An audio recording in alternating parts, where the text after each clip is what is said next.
Welcome. In today's video, we're going to explore how to share any Snapchat profile link. Whether you want to connect with friends, promote your profile, or simply share your favorite accounts, having the right steps can make it easy.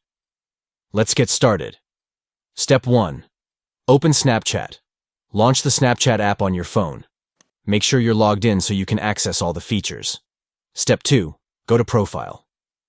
Navigate to the profile of the person whose link you want to share. You can do this by either searching for their username or finding them in your friends list. Once you're on their profile, you'll be ready for the next step.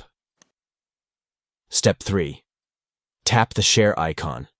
Look for the 3 dots or the share icon next to the username.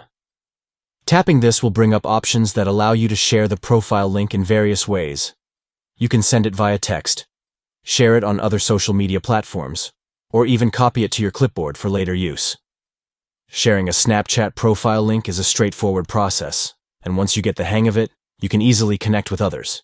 Remember, sharing profiles can help you expand your network and keep in touch with friends and new connections. If you found this video helpful, don't forget to like and subscribe for more Snapchat tips and tricks. Happy snapping!